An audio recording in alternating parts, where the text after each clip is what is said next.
खड़े थे। इन 4 व्यक्तियों में पहला राजा था, दूसरा एक बिजनेसमैन था, तीसरा पंडित था और चौथा एक आम आदमी मजदूर था।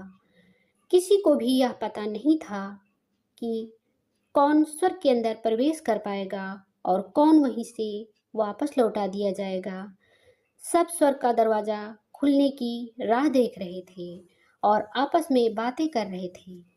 जैसा कि राजा को मरने से पहले से ही आदत थी, उसने अपनी बात सबसे पहले बताई।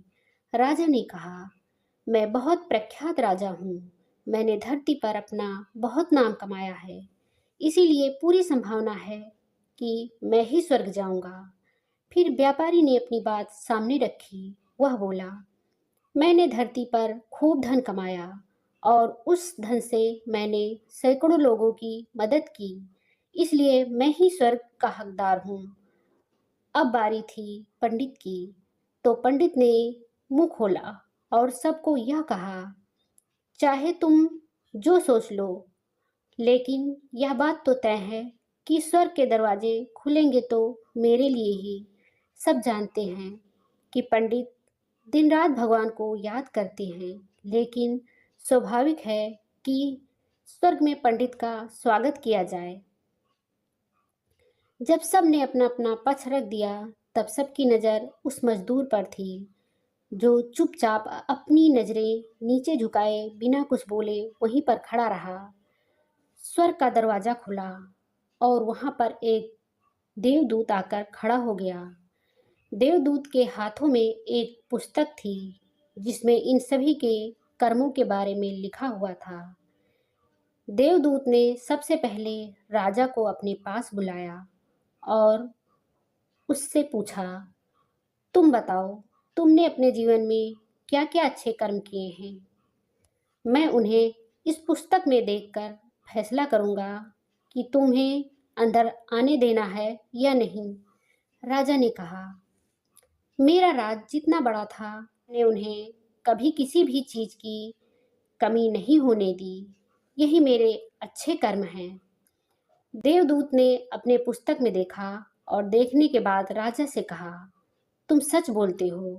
तुमने अपने राज की प्रजा को बहुत सुखी रखा था, लेकिन तुमने अपने राज की सीमा को बढ़ाने के लिए जितने युद्ध किए, उन युद्ध की वजह से हजारों सैनिक ने अपनी जान गंवा दी। उन हजारों सैनिकों के परिवार के दुख का कारण तुम बने थे, इसीलिए तुम स्वर्ग में नहीं आ सकते। अब बारी थी व्यापारी की।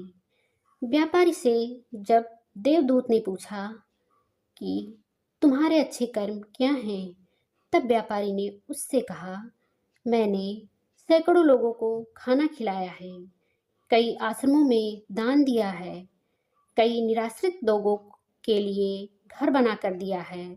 यह मेरे अच्छे कर्म हैं।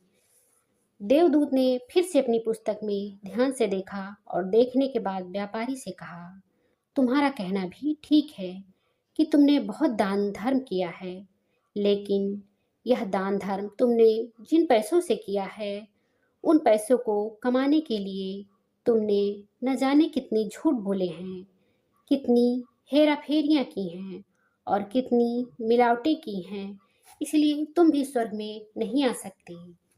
जब पंडित से यही सवाल किया गया, तो पंडित ने बड़े ही आत्मविश्वास के साथ कहा, मैंने अनगिनत लोगों को ज्ञान दिया है, हजारों यज्ञ और पूजाएं की हैं और दिन रात भगवान का जाप किया है। इससे अच्छे कर्म और क्या ही हो सकते हैं। देवदूत ने अपनी पुस्तक के अंदर झांक कर देखा और पंडित से कहा, आपने जितने भी लोगों को जो भी ज्ञान दिया है, उन बातों पर खुद कभी अमल नहीं किया। आपने यज्ञ, पूजा या भगवान का नाम निस्वार्थ भाव से कभी नहीं लिया, इसीलिए आपका भी स्वर्ग में आना प्रतिबंधित है। मजदूर यह देखकर हैरान था। वह अब तक जिसे महान समझता आ रहा था, उसकी व्याख्या स्वर्ग के दरवाजे पर आकर बदल गई थी। धरती पर जिन कामों को अच्छा समझा जाता है, उनका यहाँ पर कोई मूल्य नहीं था। यमदूत ने जब इस मजदूर को अपने पास बुलाया और इससे पहले कि वह उससे उसके अच्छे कर्मों के बारे में पूछता, मजदूर बोल पड़ा, प्रभु, मैं जानता हूँ कि मैं भी स्वर्ग में आने के लायक नहीं हूँ, लेकिन फिर भी एक बार बाहर से ही स्वर्ग को झांक कर देखना चाहता हूँ। बस इससे ज़्यादा मेरी कोई इच्छा है ही नहीं, क्योंकि ऐसी इच्छा पालने के लिए मैंने जीवन में कुछ भी नहीं किया है। मैं पूरा दिन मेहनत करता और जो भी पैसा कमाता उन्हें अपने परिवार के पालन पोषण में खर्च कर देता। इसलिए दान धर्म के लिए कुछ बचता ही नहीं। लोगों की भला मैं क्या सेवा करता, क्योंकि काम के बाद जो थोड़ा सा समय मिलता उसको अपने ही बूढ़े माँ बाप की सेवा में बिता देता। और यह सब करने के बाद भी मैं कभी कभी मंदिर भी चला जाता और भगवान से जैसा भी मुझे दिया है उस जीवन के लिए धन्यवाद कहता। देवदूत ने अपनी पुस्तक में बड़े ध्यान से देखा और थोड़ी देर देखते ही रहा।